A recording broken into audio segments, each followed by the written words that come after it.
ಕನ್ನಡ ವಾಹಿನಿಗೆ ಸ್ವಾಗತ. ಭೀಮ್ಸೇನ್ ಕಮ್ಮಾರ ಇವರ ಸಾಹಿತ್ಯದಲ್ಲಿ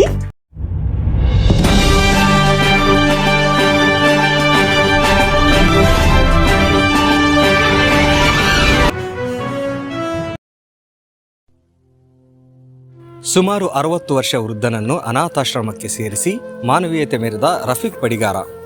ಬೈಲಹೊಂಗಲ ಪಟ್ಟಣದ ಬಸ್ ಸ್ಟ್ಯಾಂಡ್ ಒಂದರಲ್ಲಿ ಸುಮಾರು 8 ದಿನಗಳ ಕಾಲ ವೃದ್ಧನೊಬ್ಬ ಮಲಗಿದ ಜಾಗದಲ್ಲಿ ಮಲಗಿ ನರಳಾಡುವುದನ್ನು ಕಂಡು ಸಮಾಜ ಸೇವಕ ರಫೀಕ್ ಬಡಿಗಾರ ಅವರು ತಮ್ಮ ಆಟೋ ಚಾಲಕರ ಸಹಾಯ ಪಡೆದುಕೊಂಡು ಸಂಬಂಧಪಟ್ಟ ಅಧಿಕಾರಿಗಳಿಗೆ ಫೋನ್ ಮೂಲಕ ಮಾತನಾಡಿ ಆ ವ್ಯಕ್ತಿಯನ್ನು ಆಂಬ್ಯುಲೆನ್ಸ್ ಮೂಲಕ ವೃದ್ಧಾಶ್ರಮ ಸೇರಿಸುವ ಮೂಲಕ ಮಾನವೀಯತೆಯನ್ನು ಮೆರೆದಿದ್ದಾರೆ. ಈ ಸಂದರ್ಭದಲ್ಲಿ ಸಮಾಜ ಸೇವಕ ರಫೀಕ್ ಬಡಿಗಾರ ಮೂಲತಃ ಧಾರವಾಡದ ವ್ಯಕ್ತಿ. ಈತನ ಸುಮಾರು 8 ದಿನಗಳಿಂದ ಬೈಲಹೊಂಗಲ ಬಸ್ ಸ್ಟ್ಯಾಂಡ್ನಲ್ಲಿ ನರಳಾಡುವುದನ್ನು ಕಂಡು ಇದಕ್ಕೆ ಸಂಬಂಧಪಟ್ಟ ಅಧಿಕಾರಿಗಳು ಇಂಥವರಿಗೆ ಆಶ್ರಯ ನೀಡಬೇಕು, ಇದಕ್ಕೆ ಸರ್ಕಾರ ಹಲವಾರು ಯೋಜನೆಗಳನ್ನು ಹಮ್ಮಿಕೊಂಡಿದ್ದು ಇಂಥವರನ್ನು ರಕ್ಷಣೆ ಮಾಡುವ ಹೊಣೆ ಸರ್ಕಾರದ್ದು ಎಂದು ಮಾತನಾಡಿದರು.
ಕಳೆದ 15 ದಿವಸದಿಂದ 80-85 ವರ್ಷದ ವಯೋವೃದ್ಧರೊಬ್ಬರು ಬೈಲಹೊಂಗಲ ಬಸ್ ನಿಲ್ದಾಣದಲ್ಲಿ ಒಂದು ಗಂಭೀರ ಕಾಯಿಲೆಗೆ ತುತ್ತಾಗಿ 15 ದಿವಸದಿಂದ ಇಲ್ಲಿ ಅಂತ ನಮ್ಮ ಆಟೋ ಡ್ರೈವರ್ಗಳು ನನಗೆ ಹೇಳಿದಿವತ್ತ ಬಂದು ನೋಡ್ರೆ ಆ ವಯೋವೃದ್ಧರದ್ದು ಕಾಲಿಗೆ ಆಮೇಲೆ ಅವ್ರಿಗೆ ಆರೋಗ್ಯನೂ ಚಲೋ ಇಲ್ಲ, ಭಾಳ ಕೆಟ್ಟ ಒದರ್ತಾರಂತ.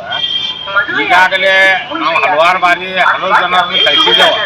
ಆದ್ರೆ ಸಂಬಂಧಪಟ್ಟ ಇಲಾಖೆ ಅವರು ಒಟ್ಟ ಎಷ್ಟು ನಿಷ್ಕ್ರಿಯ, ಈ ನಡೆಯನ್ನು ನಾವು ಭಾಳ ಉಗ್ರವಾಗಿ ಖಂಡಿಸ್ತೇವೆ. ಅಧಿಕಾರಿಗಳು ಏನು ಮಾಡಾಕತ್ತಾರೋ ಇವ್ರ ಸಂಬಂಧ ಒಂದು ಇಲಾಖೆ ಐತಿ, 2-3 ಇಲಾಖೆ ಅದಾವ ಇಲ್ಲಿ ಬೈಲಹೊಂಗಲದಾಗ. ಮಹಿಳಾ ಮತ್ತು ಮಕ್ಕಳ ಅಭಿವೃದ್ಧಿ ಇಲಾಖೆ ಐತಿ, ಮತ್ತು ಅಂಗವಿಕಲ ಮತ್ತು ಹಿರಿಯ ನಾಗರಿಕರ ಸಬಲೀಕರಣ ಇಲಾಖೆ ಐತಿ. ಇವರೆಲ್ಲ ಏನ್ ಮಾಡಾಕ್ತಾರೋ ಇಂಥ ವಯೋವೃದ್ಧರಿಗೆ ಈ ರೀತಿ ಆದ್ರೆ ಈಗ ಬಿಟ್ಟು ಅಂದ್ರೆ ಇನ್ನೊಂದು 2 ದಿವಸನ್ಯಾಗ ತಿಳ್ಕೊಂಡ್ ಬಿಡ್ತಾನ ಅಜ್ಜ.